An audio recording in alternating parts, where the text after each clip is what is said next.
नमस्कार मित्रों, मैं डॉक्टर मुकेश एक बार फिर से आप सभी दर्शकों का हार्दिक अभिनंदन करता हूं आपके चैनल एस्ट्रो नक्षत्र 27 पर। दोस्तों, आज मैं आपके सामने उपस्थित हुआ हूं धनु राशि के जातकों के लिए शनिदेव के वक्री होने के 139 डेज के फलों की व्याख्या को लेकर। दोस्तों, शनिदेव की साढ़े साती हो, ढैया हो या तो वक्री होना, कोई भी गोचर हो, हर जनमानस के लिए एक चिंता का विषय होता है, क्योंकि शनिदेव हमारे कर्मों का फल देते हैं और एक बड़े ग्रहों में शुमार हैं और उनके फल बड़े त्वरित दिखते हैं, एकदम प्रत्यक्ष और बहुत जल्दी। इसलिए लोग थोड़े भयभीत रहते हैं कि भाई साढ़े साती तो होती है 2.5 वर्षों की, आपकी निकल चुकी है, यू आर हैप्पी, क्योंकि 7.5 वर्ष आपने बिताए हैं और अभी अभी साढ़े साती का अंतराल समाप्त हुआ है और अभी साढ़े साती के बाद अच्छे समय का आनंद ले रहे हैं। लेकिन आने वाले मार्च में ढैया शुरू होने वाली है, चतुर्थ की ढैया। तो इससे पहले कि शनिदेव आपके बनते हुए कामों में थोड़ा बहुत स्लो मोशन लेकर आए, अपनी गति बढ़ाएं, शनिदेव के लिए स्नेह बढ़ाएं, ताकि ढैया हो या साढ़े साती हो, कभी आपको कोई समस्या ना हो। तो दोस्तों, 30 जून से 15 नवंबर तक 139 दिनों के लिए 139 डेज के लिए शनिदेव वक्री होंगे। क्या फल है देखिए, बड़ा सिंपल है। 9, 10, 11 आपकी जन्म चंद्रमा यानी कि जन्म राशि है नंबर 9, उसके बाद दूसरी राशि होती है नंबर 10 शनिदेव की, मकर, और फिर 11। यानी कि आपके बैंक में कितनी सेविंग है, लिक्विडिटी, वो किसके नियंत्रण में है? शनिदेव के नियंत्रण में है। आपका सामाजिक दायरा, आपकी वाणी, कम्युनिकेशन स्किल, रिश्ते, आपके स्पाउस की आयुष्य, पति है तो पत्नी की आयु और पत्नी है तो पति की आयु, क्योंकि सप्तम से अष्टम है, किसके नियंत्रण में है? शनिदेव के नियंत्रण में। और तीसरे भाव के स्वामी है छोटे भाई बहनों का भाव, साथ ही पराक्रम का भाव। पराक्रम कहां से आता है? रिस्क लेने की कैपेसिटी कौन देता है? मन, इसीलिए बोलते हैं मानसिक क्षमताओं का भाव। वहां के स्वामी होते हुए, सेकंड और थर्ड हाउस के स्वामी होते हुए, द्वितीयेश और तृतीयेश होते हुए, अभी शनिदेव का गोचर है आपके जन्म चंद्रमा से तीसरे भाव में, अपनी राशि में। और शास्त्रों के अनुसार गोचर में सबसे बढ़िया रिजल्ट जो शनिदेव देते हैं 3, 6 और 11 भावों में देते हैं। तो अभी तीसरे भाव का गोचर है, तो साढ़े साती के बाद का आनंद 2.5 वर्ष तक बहुत अच्छा गोचर। ऐसे वक्त में व्यक्ति फटाफट रिस्क लेता चला जाता है, जिंदगी में आगे बढ़ता चला जाता है, क्योंकि आप साढ़े साती की परीक्षा ऑलरेडी पार कर चुके हैं। उसके बाद के ये आनंद के क्षण हैं। तो गोचर तो अच्छा है। वक्री गति में क्या होगा? देखिए, वक्री होने का मतलब है कि संबंधित ग्रह की गति थोड़ी सी धीमी हो जाती है, जिसके कारण कि वो पीछे जाती हुई महसूस होती है। जैसा कि अगर आप गाड़ी से आप जा रहे हो 120 की स्पीड में, आप गाड़ी को स्लो करोगे, कार को स्लो करोगे, तो आसपास की गाड़ियां जब आगे निकलेगी तो आप पीछे जाते हुए दिखेंगे, लेकिन आप जाएंगे नहीं, आप आगे ही जा रहे हो, बस स्लो आपने की है कार।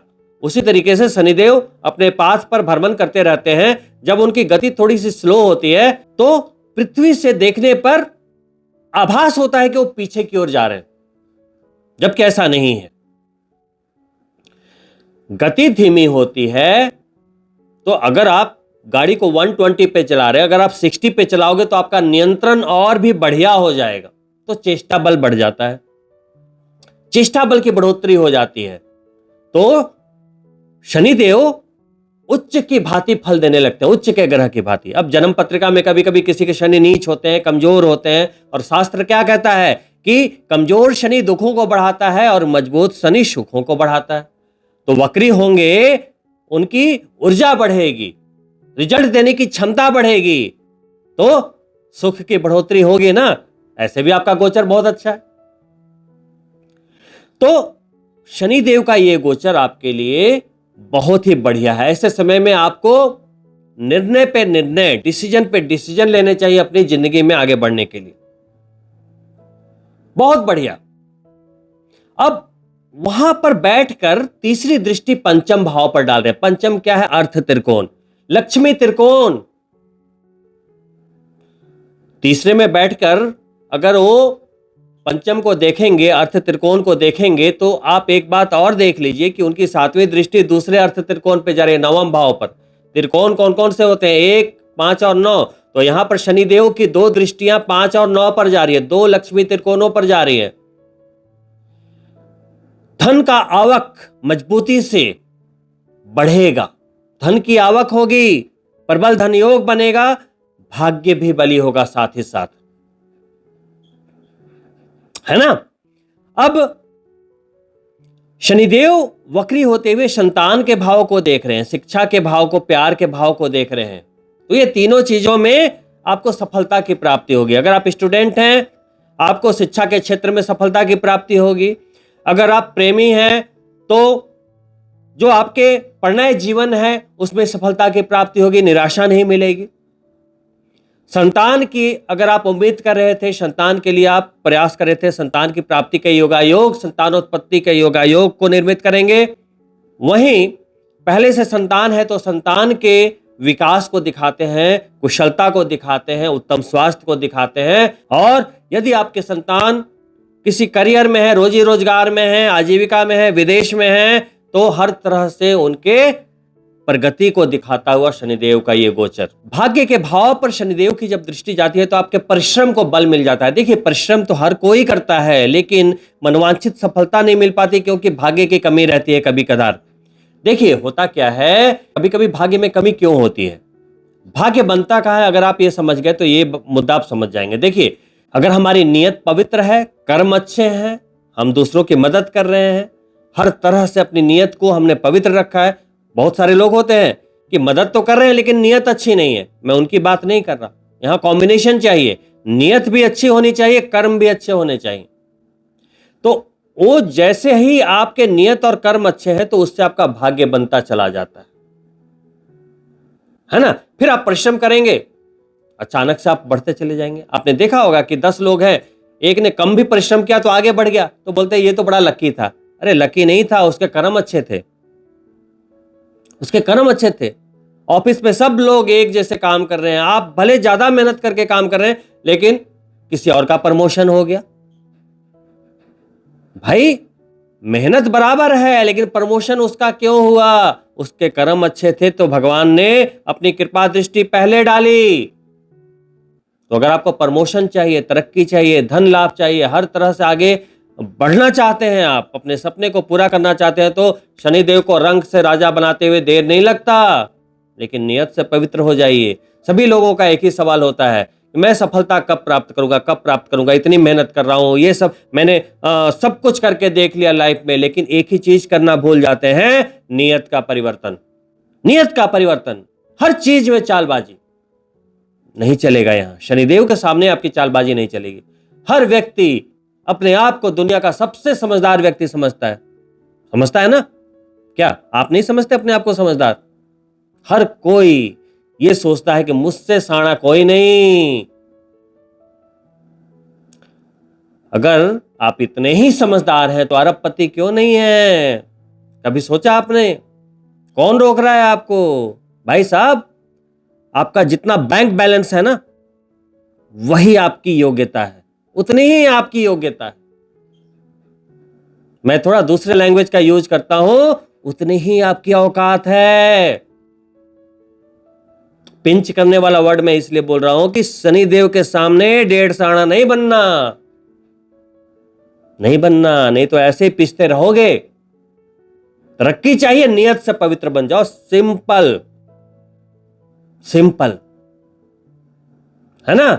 गोचर का इंतजार करते रह जाओगे, बढ़िया समय कब आएगा, बढ़िया समय का। अरे समय तो यूं बढ़िया आ जाएगा, यहां से तो बढ़िया बन जाओ। ये बहुत गंभीर बात है समझने वाली, यही तो नहीं समझते लोग। बहुत सारे वीडियोज यूट्यूब पर आते हैं, आपको राहु केतु और शनि सब समझाकर चले जाएंगे, इस महीने ये हो जाएगा, इस महीने ये हो जाएगा, इस महीने ये हो जाएगा। होता क्यों नहीं है? क्यों नहीं होता? अंतर कहां है? सोचिएगा। तो दोस्तों देखिए, शनिदेव दोनों अर्थ त्रिकोणों को देख रहे हैं, तो धन लाभ पक्का, रिस्क लेंगे तो आगे बढ़ेंगे, ये दो बातें मैंने बता दी। शनिदेव की 10वीं दृष्टि जा रही है विदेश भाव पर। जब शनिदेव वक्री होंगे तो आपके खर्चे पर नियंत्रण होगा, और साथ ही क्या होगा कि विदेश से अगर आपके कनेक्शन है तो वहां से लाभ की प्राप्ति होगी। अब आप जितने भी धनु राशि के जातक हैं, ठीक है, 7.5 समाप्त हो गई है, सब कुछ ठीक है, लेकिन धनु राशि में भी 12 लगन होते हैं, और 12 लगन में सिर्फ 4 लगनों में शनिदेव शुभ होते हैं, 2 में मिश्रित होते हैं और 6 में अशुभ होते हैं।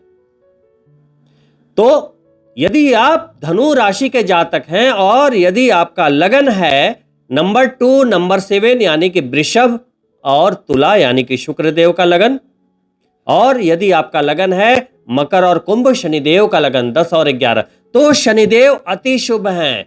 और ये वक्री गति के दौरान आप मान के चलिए कि आपका जैकपॉट लग गया। तीसरे भाव का गोचर और शनिदेव का वक्री होना, हर वो काम जो असंभव था आपके लिए संभव हो सकता है। लेकिन वहीं 2 लगन ऐसे हैं जिन्हें मिश्रित फल की प्राप्ति होगी। वो लगन है मिथुन और कन्या। मिथुन के लिए वो अष्टमेश भी है, नवमेश में भी है, तो एक राशि अच्छी एक राशि बुरी, तो मिश्रित फल। वैसे ही कन्या पंचमेश भी है, षष्टेश भी है, एक अच्छी एक बुरी, तो मिश्रित फल की प्राप्ति होगी। तो यदि आप धनु राशि के जातक हैं और आपका लगन है मिथुन या कन्या, तो आपको मिश्रित फलों की प्राप्ति होगी। तो 2, 7, 10, 11 वृषभ, तुला, मकर, कुंभ डबल पॉजिटिव अति शुभ, 3, 6 मिथुन, कन्या मिश्रित फल, थोड़े खट्टे मीठे अनुभव की प्राप्ति होगी, थोड़े काम बनेंगे, थोड़े डिले हो सकते हैं। अब मैं जिन 6 लग्नों के नाम लूंगा उनमें से यदि आपका भी एक लगन है तो आपको उपाय करने की आवश्यकता है। वो है मंगल के लगन नंबर 1 और 8, मेष और वृश्चिक, इसमें शनि अशुभ होते हैं।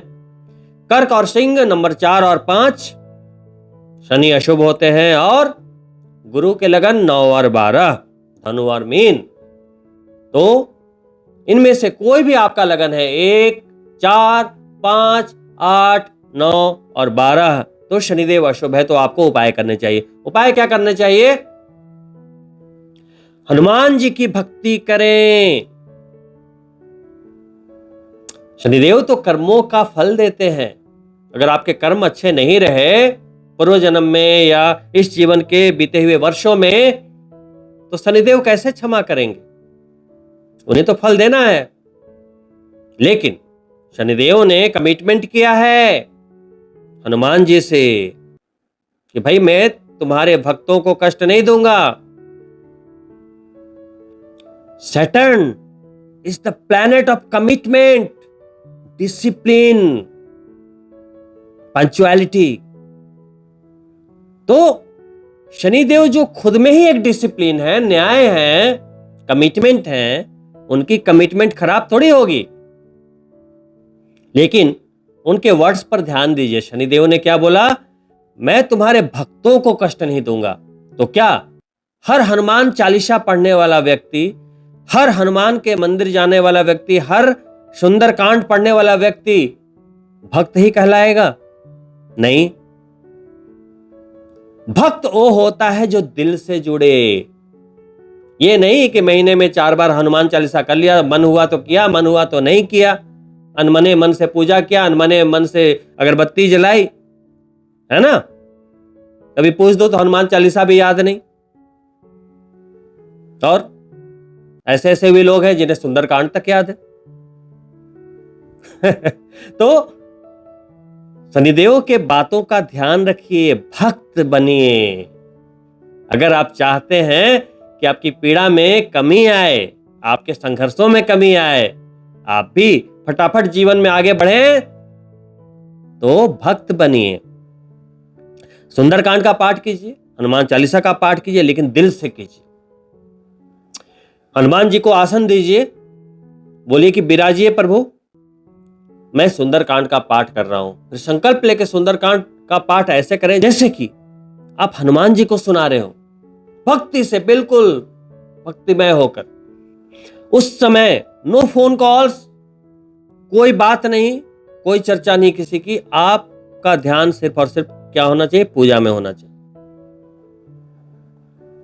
साथ ही मांस मदिरा, अगर आप मांसाहारी हैं, नॉन वेजिटेरियन हैं, और आप अगर अल्कोहल लेते हैं, शराब पीते हैं, तो आप मान के चलिए कि आप शनिदेव को प्रत्यक्ष रूप से गुस्सा दिला रहे हैं। फिर आप उम्मीद मत कीजिए कि शनिदेव आपको हमेशा अच्छे ही रिजल्ट देंगे, नहीं। थोड़ा सा अच्छा वक्त क्या आ गया, पार्टी के नाम पर आप शराब पे शराब पिए जा रहे हो। शनिदेव की नजर में मांस और मदिरा यानी कि शराब एकदम वर्जित है, और अगर फिर भी आप लेते हैं तो फिर उनके न्याय से डरने की आवश्यकता नहीं, उसको आपको भोगना पड़ेगा। पराई नारी पर दृष्टि ना डालें, चरित्र को एकदम अप टू द मार्क रखें।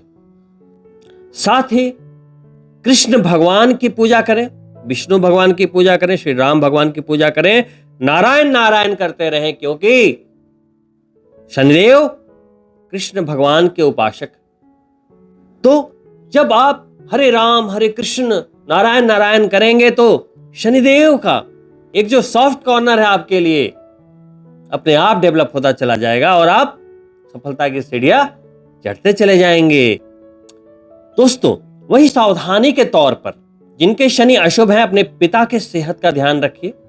साथ ही शनिदेव के वक्री होने पर जिन्हें घुटनों की समस्या थी, पैरों के दर्द की समस्या थी, बैक पेन या सर्वाइकल पेन की समस्या थी, उन्हें थोड़ी सी तकलीफ ज्यादा हो सकती है। तो शनिदेव के वक्री गति के दौरान अपनी सेहत पर पैनी निगाह रखें। यदि आपके जन्म पत्रिका में शनि अशुभ है, तीसरी दृष्टि पंचम भाव पर जा रही है, तो संतान के भी सेहत का ध्यान रखें। ये सावधानियां हैं। और किसी भी अशुभता से बचने के लिए घर में शमी के पौधे को स्थान दें। शनिवार के दिन प्रतिदिन उसमें शाम में तिल के तेल का दीपक लगाएं। हो सके तो शनि मंदिर लगातार जाएं जब तक शनि वक्री हो। तेल से अभिषेक करें, दीपक जलाएं, लेकिन उनके पैरों के सामने ना रखें, उन्हें अग्नि से नफरत है, जाकर पीपल के नीचे रखें, है ना। इस तरह से शनिदेव की भक्ति करते रहें, कर्म से नियत से पवित्र बने रहें। आप शनिदेव के इन 139 डेज में भी सफलता की सीढ़ियां चढ़ते चले जाएंगे। तो दोस्तों, इन्हीं शुभकामनाओं के साथ कि आप सभी धनु राशि के जातकों के लिए ये शनिदेव के वक्री दिन हर तरह की सफलता लेकर आए, मैं आपसे अनुमति चाहूंगा। और आपसे अनुरोध है कि यदि आप मेरे चैनल को पहली बार देख रहे हैं तो सब्सक्राइब करना ना भूलें, साथ ही बेल बटन जरूर ऑन कर लें ताकि आने वाली वीडियो के नोटिफिकेशन आप तक पहुंच पाए। वीडियो पसंद आया हो लाइक करें और अपने मित्रों के लिए शेयर भी अवश्य करें। बहुत ही जल्द मिलता हूं दूसरी वीडियो में, तब तक के लिए नमस्कार मित्रों।